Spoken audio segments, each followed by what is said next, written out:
días les vamos a presentar nuestro PIA de control de procesos, que es el control de un sistema. Una pequeña tabla del contenido de la presentación. Y bueno, el sistema que nosotros elegimos fue Ball and Plate, que básicamente es un sistema de bolas y placas que tiene como objetivo equilibrar una bola sobre una placa plana para mover la bola. Y pues pusimos una imagen para poder ejemplificar la disposición del sistema. Y vamos a utilizar un sistema de control en cascada para controlar el aparato. Primeramente tenemos el punto de referencia de posición, que es la posición donde queremos que esté la bola. Tenemos un primer sumador que va a comparar la posición deseada y que nos va a dirigir al Ball Position Control, que es un controlador que toma el error y genera una salida que ayuda a corregir la posición de la bola. Pasamos a un segundo sumador, que este va a calcular el error del ángulo para mover la bola. Pasamos al Plate Angel Control, que este es un controlador que va a ajustar el ángulo de la placa para mover la bola hacia la posición correcta. El Plate Mechanics es el sistema mecánico que va a mostrar físicamente la inclinación de la placa según la orden del Plate Angel Control. Pasamos al Ball Acceleration, que este va a inclinar la placa y la va a hacer acelerar. Después en el Ball Position, esta es la posición actual de la bola y esta se va a medir y se va a retroalimentar al sistema. En cuanto a la retroalimentación, tenemos primero el Vision System, que este va a detectar la posición real de la bola en la placa y va a mandar esa información al primer sumador. Y después tenemos el Position Potentiometer, que te va a medir el ángulo real de la placa y lo va a mandar como retroalimentación al segundo sumador. De Ball and Plate se basa en la física newtoniana. La aceleración de la bola sobre la placa se obtiene a partir del ángulo de inclinación y la gravedad. Aunque el modelo básico no considera las fuerzas debido al movimiento de la placa, estas se consideran menos relevantes que otras fuentes de error más significativas. La posición de la bola se mide con una cámara ubicada sobre la placa que proyecta su ubicación sobre un plano bidimensional.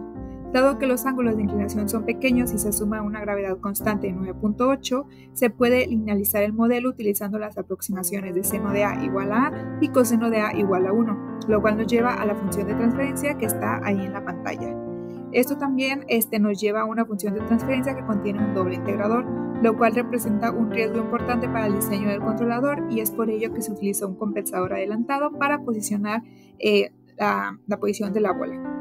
El ángulo de la placa se controla mediante un motor que acciona un brazo unido a la placa.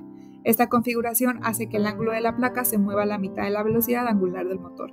El motor se controla con modulación por ancho de pulso, aceptando comandos enteros de velocidad entre menos 127 y 127, y tiene una velocidad máxima de 30 RPM. ¿Cuáles son los principales desafíos de este sistema de control? Pues provienen de las no linealidades del motor, lo cual tenemos la saturación, que es que el motor no puede superar su velocidad máxima. Tenemos una zona muerta, el motor no se mueve a menos que la señal supere un valor de menos más 20, y tenemos un backlash, que existe un juego mecánico de los engranajes que dificulta cambios de dirección precisos. Para superar la zona muerta basta con sumar o restar 20 a la señal según su signo. En cambio, para compensar el backlash es más complicado. Si se detecta un cambio de dirección en la velocidad deseada, se acciona el motor a velocidad máxima durante un instante para poder romper el backlash.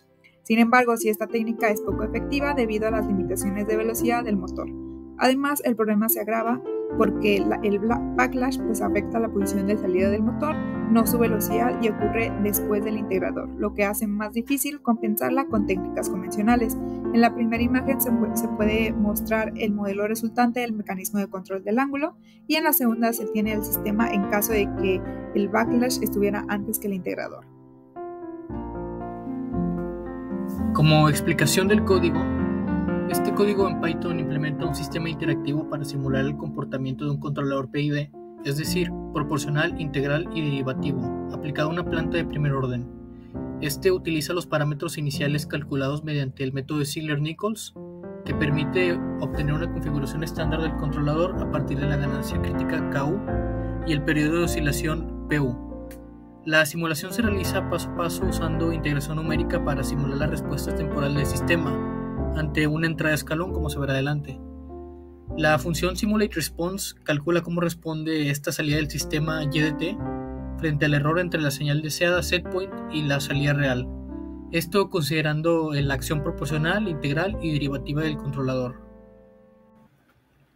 Además de la simulación, el código emplea la librería Matplotlib para generar una interfaz gráfica interactiva que permita ajustar los valores de KP, KI, KD y el setpoint mediante deslizadores.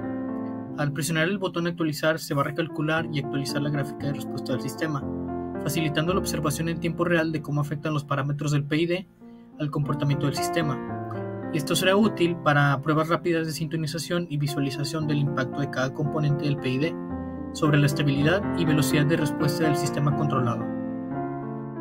Hola, en este apartado se va a ver cómo funciona la simulación y los parámetros que podemos mover en ella y cómo se comporta realmente la gráfica. La vamos a poner a correr. Ahí está. La hacemos grande para que no se empalme. Y pues realmente aquí tenemos nuestra KP, KI y KD.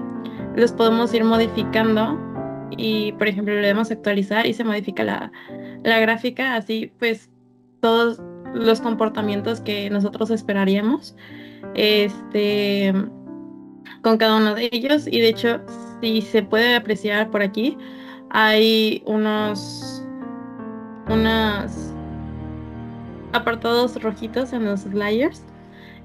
Son los valores que se recomiendan, pueden iniciar de algún otro punto como se está viendo, por ejemplo así, y pues puede ver que es un escalón y que sintoniza al pasar del tiempo,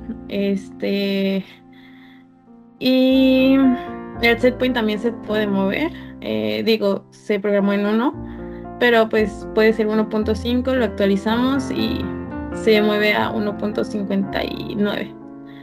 Y bueno, eso sería todo, al menos de la simulación. Muchas gracias.